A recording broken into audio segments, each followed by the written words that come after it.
Hey everybody, I'm Travis, and if you're approaching Medicare, turning 65 soon, or just trying to better understand your options, then you're in the right place. One of the biggest questions that we hear from people getting ready for Medicare is, should I choose Medicare Advantage or should I choose Medicare with a Medicare supplement? That's a great question because both options can be valuable, but they work very differently from one another. The important thing to understand is there isn't one plan that's right for everyone. Your doctors, your prescriptions, your budget, your lifestyle, and your healthcare needs all play a role in finding the right fit. So today we're gonna break down the differences between Medicare Advantage and Medicare supplements, how each one works, and the questions that you should ask before making a decision. Let's get started. So we're gonna go ahead and we're gonna get started, and everything that we do and talk about today is going to start with original Medicare. And what I mean by that, the foundation of original Medicare is Part A and Part B. So what do those do? What do those cost? And how does that really work? So the first thing is Part A.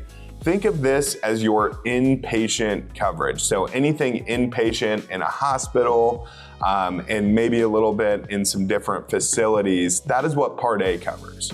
Now, Part A is the free part of Medicare. And when I say that, that's really what you paid into your entire life. So as long as you or a spouse worked 10 years or 40 quarters, Part A is going to be no cost to you. If Part A is your inpatient, Part B is your outpatient. So think of this as going to your doctors, outpatient surgeries, some different services like that. That is your medical coverage. And there is a standard monthly premium of $202.90. Now this could be higher if you're a higher income household. And if you do receive some extra help, this could be a little bit lower. So if you find yourself in one of those scenarios, again, this would be a great time. That'd be a great question to ask someone on our team during your one-on-one. They will be able to go through and walk you through your specific situation with that. Now, when it comes to different enrollment scenarios, when it comes to original Medicare, there's really three different scenarios. And everyone watching right now, you should identify with one of these three scenarios. And we're gonna break down each of these in a little bit more detail. So the first one is going to be receiving Social Security benefits.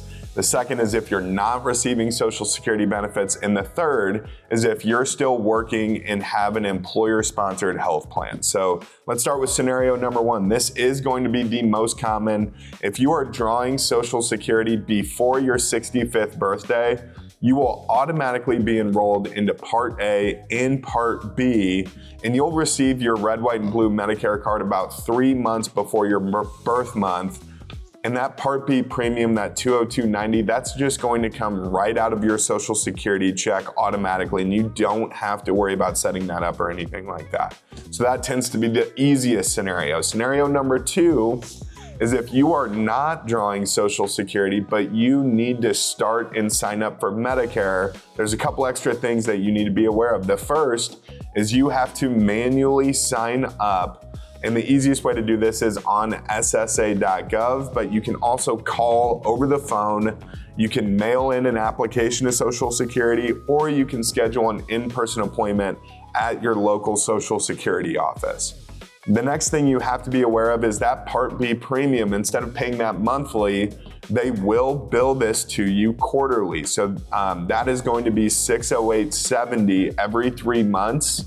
And I've seen it where you could be billed for 4 months or 5 months. It really just depends when your birth month is. So again, if you're in this scenario, that's a great question to ask someone on our team, as they'll be able to walk you through that specific situation there. Scenario number three. So one thing is if you have employer-sponsored health coverage, you may have two different options when it comes to this. So the first option is you can enroll in Medicare Part A and Part B and choose a Medicare-specific plan, or you can delay Part B and you can keep your employer-sponsored health coverage if they consider that credible coverage.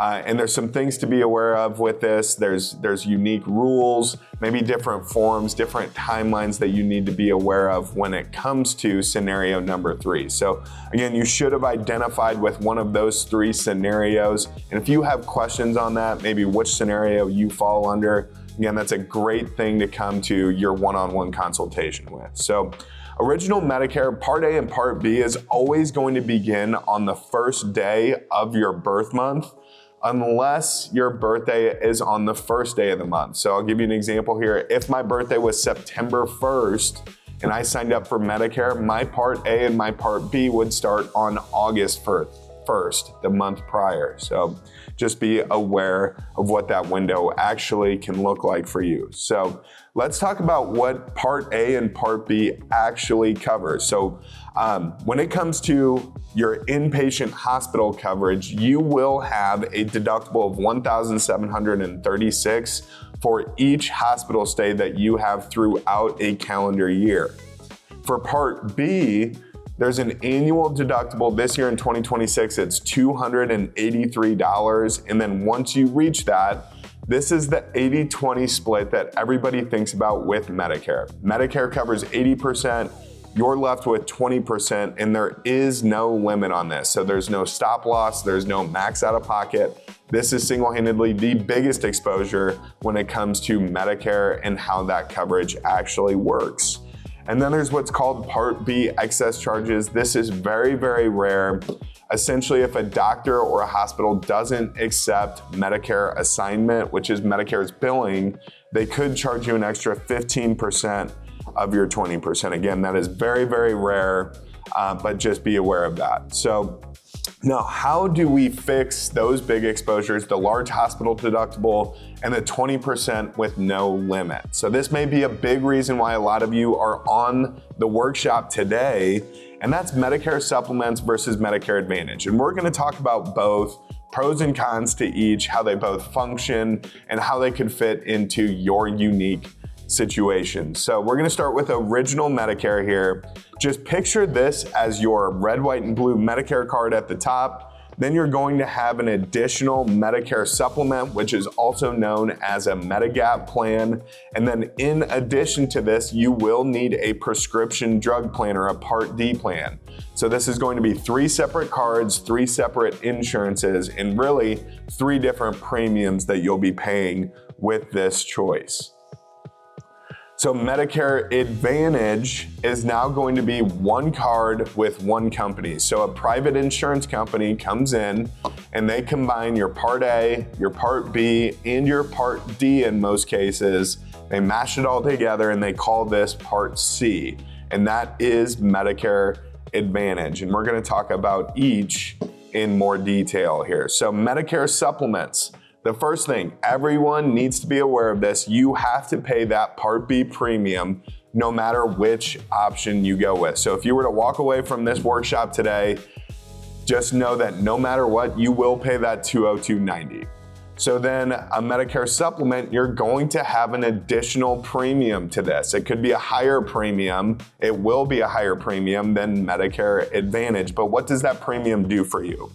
So this is going to give you the most comprehensive coverage when it comes to your Medicare insurance options. And what I mean by that is that's really going to give you the lowest out-of-pocket costs when seeing doctors and hospitals, and it gives you the most flexibility and the most freedom when it comes to your Medicare insurance choices. So you have no networks, you don't need any referrals, and there's no prior authorizations for most services in most states. So when I say there's no network, you can go see any doctor or hospital that is or accepts Original Medicare, which is about 98% of doctors and hospitals across the country.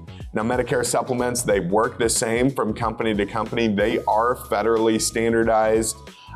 So that's something that we will talk about in your one-on-one as well. And then be aware, prescription drug coverage, again, you do have to add an additional Part D prescription drug plan.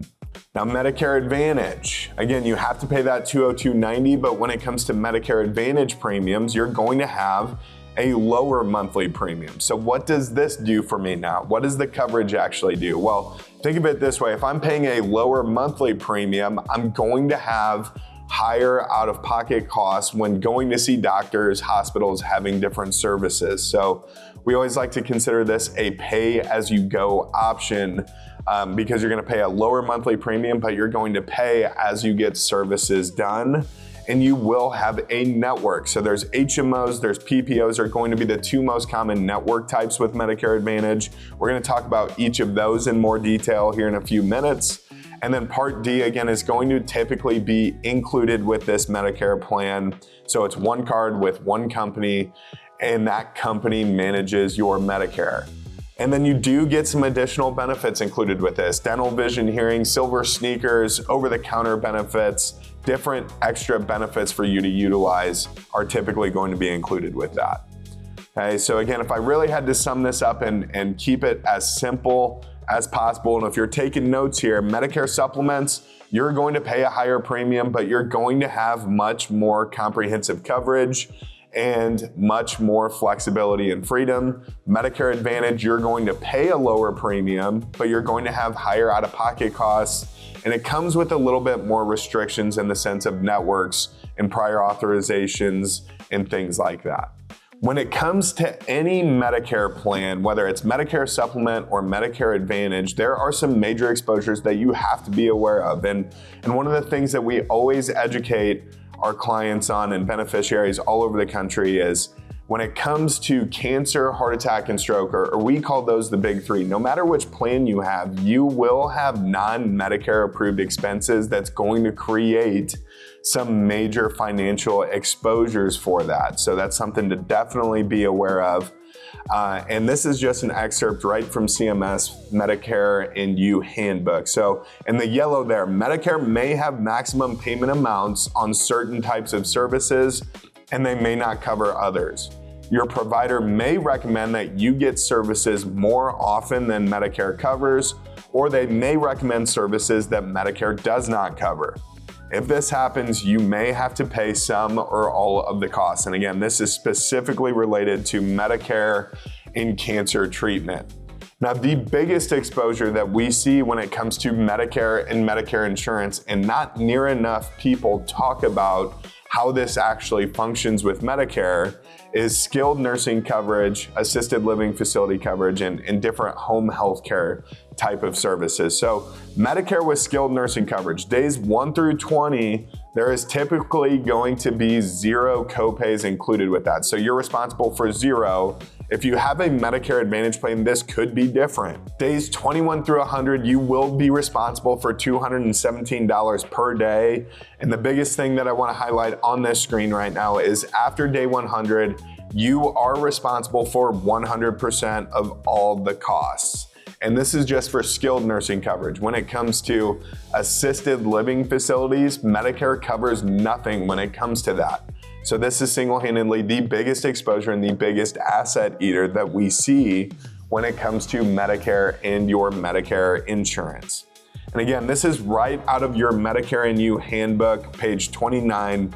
A few things for those first 100 days to be covered by Medicare is you have to have a 3-day inpatient hospital stay, and then you have to show continual signs of improvement. So if you don't meet those two guidelines or those two criteria by Medicare, those first 100 days may not even be covered. So again, it's very important to understand how that actually functions with Medicare, and you need to be aware of how that exposure works when it comes to your insurance plan. So one of the things, this is our umbrella coverage, and it's going to eliminate those major exposures that we just talked about. So as you look at this, you should be identifying which one of these umbrella coverages is going to work with your specific situation. So whether it's you want a Medicare supplement, maybe you're leaning towards Medicare Advantage, or even if you were in scenario number 3 and you're staying on employer coverage, that plan has the exact same exposures when it comes to the cancer, heart attack, and stroke in the skilled nursing or assisted living facility coverage. So umbrella number 3, that's going to be your most comprehensive coverage. That's your Medicare plan with your prescription drug coverage. That includes cancer, heart attack, and stroke coverage. If you have original Medicare with a supplement, they do not cover dental, vision, and hearing. So we're going to include that with your coverage. And if you go with Medicare Advantage, that's going to be the HIP plan to cover up some bigger copays there. And then at the bottom there, the recovery care, that's your additional skilled nursing and assisted living facility coverage after day 100 when Medicare stops. So again, you should be identifying which one of those three works best for your situation. And again, that is something that all of our team members will be able to walk you through during your one-on-one. Hopefully this helped you better understand the differences between Medicare Advantage and Medicare Supplement. The biggest thing to remember is that choosing Medicare coverage is a personal decision. What works well for one person may not be the right fit for someone else. Take the time to understand your options, ask questions, and make a decision based on your own healthcare needs. If you found this video helpful, make sure to like it, subscribe to the channel, and leave any Medicare questions that you have in the comments below. If you'd like help reviewing your options, we've included links in the description where you can schedule a free one-on-one consultation with one of our Medicare specialists and download our free Medicare and Retirement Planning Guide 64+. Thank you so much for watching, and we'll see you in the next video.